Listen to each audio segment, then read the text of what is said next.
Seguimos comentando la actualidad en este encuentro directo. Ramón, me llamó la atención esta semana un tema que puso a circular un importante y prestigioso medio de comunicación sobre la cantidad de fallecidos a causa de intercambios de disparos a manos de la Policía Nacional. Hablaba de alrededor 21 personas, si no me falla mi corta memoria periodística, en un primer trimestre. Sin embargo, a mí lo que me preocupa es que este mismo medio no haga o no apele a un principio periodístico que es el contraste de información o las dos caras de la moneda, como se dice popularmente, y es también referir esas cifras escalofriantes de ciudadanos, de hombres, mujeres, niños y jóvenes de bien, de policías y militares que perdieron la vida a manos de delincuentes. Y yo me pregunto, ¿qué está pasando con la objetividad periodística? También me pregunto, ¿qué está pasando con la visión de organismos que se supone deben velar por los derechos humanos en el país? ¿Es que solamente vale la vida de los delincuentes? ¿No vale la vida de los hombres, de las mujeres, de los niños y de jóvenes de bien que salen cada día a las calles a trabajar, a estudiar, a buscarse la vida honradamente y que caen a manos de desaprensivos y desalmados que no le temen a las autoridades ni a las cámaras y que nos desafían y que nos han obligado a nosotros los dominicanos a tener que enjaularnos poniendo verjas en nuestros hogares? Sí, porque entonces esto es un arma de doble vía, porque si bien en estos meses la policía ha matado varios delincuentes, pero también está el caso de que esté en juego la misma vida del policía, de que maten a ese padre de familia, de que en cualquier tiroteo se está jugando su propia vida también. No, y hemos visto, por ejemplo, en el caso de las Fuerzas Armadas, de miembros del Ejército que fueron asesinados. Recordemos uno que nos marcó como país, que fue el mismo 27 de febrero, un miembro del Ejército Nacional acabando de desfilar en el malecón de la capital como parte del Día de la Independencia, un día que es relevante para nuestro país, pues él al terminar de cumplir con su misión se dirige hacia su hogar y desaprensivos lo matan para quitarle su arma de reglamento. Entonces, son de las cosas que uno se pregunta, son de las cosas que espantan. ¿No vale la vida de ese ciudadano, de ese padre de familia, de ese soldado de la patria? ¿Por qué el medio reseña, como bien debe ser, esas cifras de delincuentes que cayeron a manos de policías que intentaron hacer su trabajo, pero no refiere la de hombres y mujeres, niños y jóvenes que han caído de manera injusta, muchos de ellos incluso frente a sus viviendas, frente a otros familiares, para simplemente ser, digamos, que atracados por un celular, como conocemos un caso reciente de un hombre que fue asesinado a mano de desaprensivos para quitarle un celular delante de su hija, delante de su madre.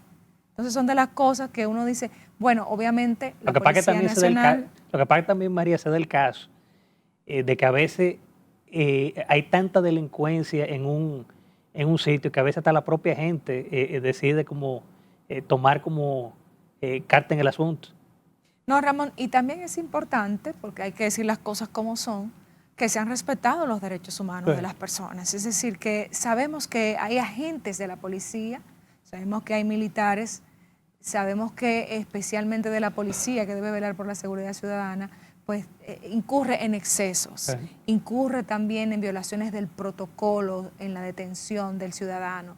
Es decir, uno quiere que los derechos humanos se respeten en República Dominicana, que no se cometan injusticias, que no haya exceso, pero también hay que respetar a la autoridad, también hay que saber que hay una delincuencia desafiante, una delincuencia que ha querido venir a imponerse y que también hay que bajarle raya y tener mano dura con ella. No se le puede pasar paño tibio a la delincuencia que aquí definitivamente nos tiene de rodillas. Y que hay casos sonoros de propios delincuentes. Uno apodado John Black, que también la policía lo abatió. ¿Ese no es el que era de origen haitiano? Exacto. Porque esa es otra también. Exacto. Entonces, pero también hubo otro caso ahí en San Cristóbal, que fue el de Kiko La Quema. Sí. Kiko La Quema resulta que fue un bandido, un delincuente. Pero entonces, a veces hasta los mismos comunitarios lo veían a él como un héroe, Sí. como el Chapulín Colorado de San Cristóbal, que resolvía cosas. Y cuando la policía entonces lo mata, resulta que esos mismos que también pudieron haber estado afectados por Kiko La Quema, lamentaron su pérdida. Ahí salió una doña preocupada porque de que lo ayudaba hasta con medicamentos. Y es normal que esas cosas pasen. Las personas vinculadas a delitos, al crimen organizado, al narcotráfico, vinculan a la comunidad y dan dádivas para que la comunidad deba favores y para que, por supuesto, sean cómplices de ello. Incluso hay casos de narcos que, como dicen en los barrios, vaquean a las iglesias. Y eso es una práctica muy vieja que conocemos desde los tiempos de Pablo Escobar, que también impuso el narcotráfico en México y que la comunidad debe alertarse. Mucha gente también va a ese tipo de velorios y se involucra y defiende cuando son abordados por miembros de la prensa por temor, porque si se quedan callados, quién sabe si miembros de esa estructura dicen, pero mira, este no es de nosotros, este no nos apoya, y entonces tienen esas personas represalias en su comunidad a causa de los miembros de esas pandillas o de esas bandas criminales. Sí, porque tú mencionas el caso de Pablo Escobar y fue un tipo, junto con su banda en Colombia, que se adueñó de narcotráfico y droga y muchísimas cosas y al final entonces lo matan. No, y no vayamos más lejos. Aquí está el caso de Quirino.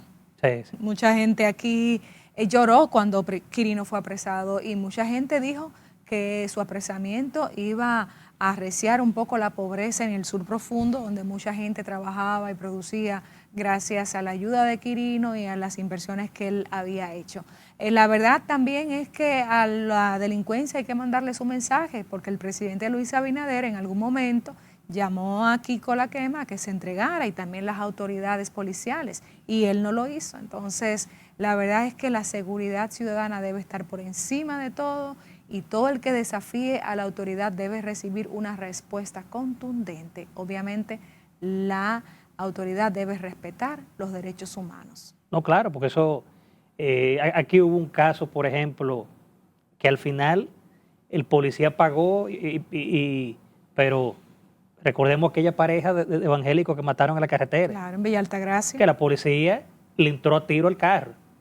Y yo siempre digo que aquí la policía siempre está para cuidar y no tomar tampoco autoridad en sus manos de tirar tiro a lo loco tampoco, porque eso y fue una muerte de una pareja que la muchacha que vivía afuera vino a residir aquí porque conoció a su pareja, oye, le costó la vida.